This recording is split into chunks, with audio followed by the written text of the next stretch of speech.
Welcome back mga kalab. Ito na naman po ang inyong lingkod, si Mr. Destiny. At pag-uusapan nga po na natin itong pambabatikos nga po ngayon kay Mrs. Paul Quezon. Alam niyo po ba mga kalab na ng isang araw pa po binabatikos si Mengay? Hindi man lang po nagre-react ang mga armain at mga main fanatics dahil totoo naman po.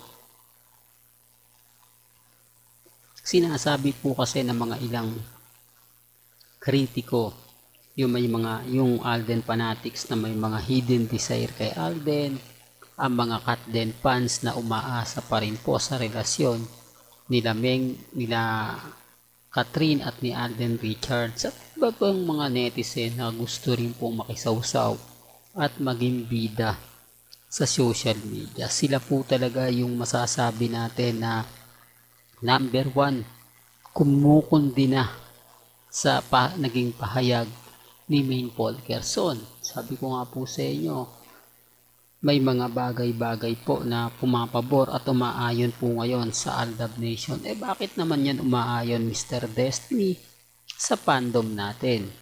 Alam niyo po ba kung ano yung issue na binabato? Issue sa pagiging ina, asawa ni Main Paul Quezon. Bakit nga po raw hanggang ngayon wala po daw silang anak? Bakit daw po mas pinoproblema ni Mengay si Alden Richards na batikusin kesa naman po sa issue ng pagiging hindi nila pagkakaroon ng anak? Marami pong kwento ang naglabasan. Marami pong mga senaryo ang kumbaga nakakatuwa at napakasarap nga pong pag-usapan. Bakit daw po si Mengay at si Congressman hanggang ngayon mananatili nga po ba silang walang anak? Dahil po ba kay Alden Richards o totoo nga po ang issue na ginagagamitan lang po sila? Ginagamit lang po nila ang isa't isa pang showbiz at politika. Kasi kung titignan nyo raw po mga kalab, si Maha magdadalawa na po raw yung anak. Si Ria Ataide at si Sanjo ganun din daw po. Pero bakit daw po si Mengay wala pa? Samantalang same din po naman sila na kinasal. Mas nauna nga po raw si Maha. O mas nauna nga po raw iilan lang daw pong araw ang pagitan at sabay naman po sila nag-honeymoon. May mga bagay-bagay nga po na siyempre na nakakatuwa dahil hindi makagalaw ang army, hindi sila makapag-react, hindi nila magawang pagtanggol si Mengay, di po ba? Hindi, sinasabi ko lang po ito mga kaldab para lang po malinaw. Binibigyan ko lang po kayo ng idea sa mga nagaganap at nangyayari. Kaya lang po, andun na po yung point mga kaldab na oo nga Mr. Destiny kasi kumbaga dapat nag-react na sila, dapat nagkomento na sila.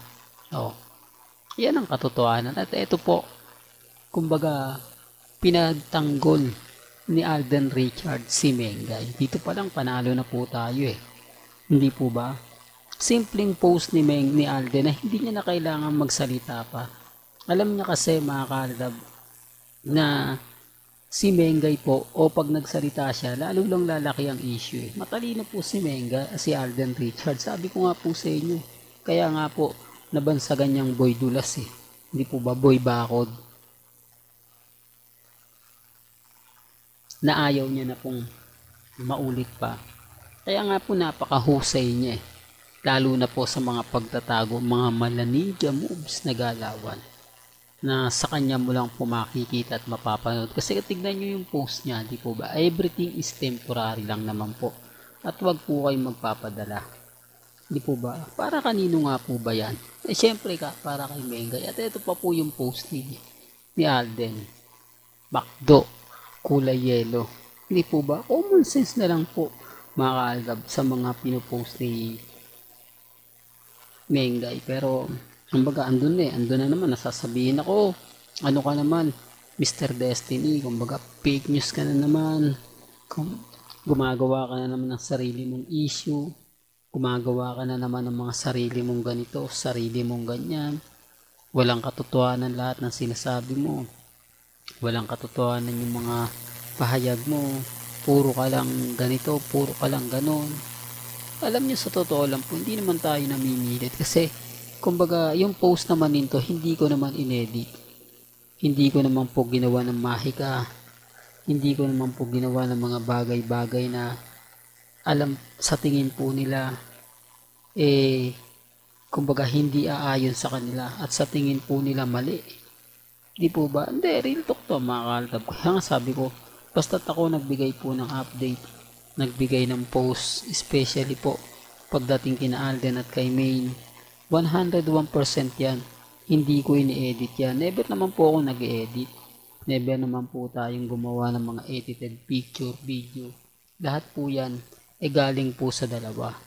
Galing po yan kila Mengay at kay Alden. Common sense na lang po sa mga kumbaga hindi mas nakakaintindi, hindi nakakaunawa. Kasi ako, for the record lang po, nakapokus lang po ako na Alden at kay Maine. Kaya alam po natin yung mga bagay-bagay na sinasabi ng iba, mga bagay-bagay na kumbaga mapapaisip ka talaga. Gaya nga po ng sinabi ko, yung mga army main fanatics, hindi sila makaporma ngayon, hindi sila makapag-react. Ang tanging ginawa ni Alden nakakatuwa at nakakatabanga, ito nga po yung pagpo-post niya, pagbibigay niya ng napakaganda. Di po ba maganda dahil ramdam mo na kumbaga ito na yung inaasahan natin, ito na yung pinakahihintay natin, ito na yung masasabi natin na kumbaga kinagigiliwan po ngayon ng mga ilang kritiko, lalo na po ng mga nagsusulat, nakikisawsaw po sa Aldab. Alam po kasi nila alam nila na darating yung point na eto na tayo, darating yung point na huli na po sila. Pero syempre wala naman pong aamin at hindi naman po talaga literal na aamin yung dalawa. Antayin po natin, diba? Mahaba pa po yung panahon, kumbaga nakapagtiis nga po kami, di po ba, nakapagtiis nga po kami. Ngayon pa kaya na nararamdaman na po namin ang tamang pagkakataon at syempre tamang panahon. Hanggang dito na lang po ang ating latest updates. Kaya kung gusto nyo pa po ng pinaka-latest at sariwang update, abay tumutok lang po kayo dito po sa channel ni Mr. Destiny para updated po kayo sa mga bago at sa mga latest na i-upload po natin maya-maya lang. Hanggang sa muli, salamat po sa panonood at pakikinig.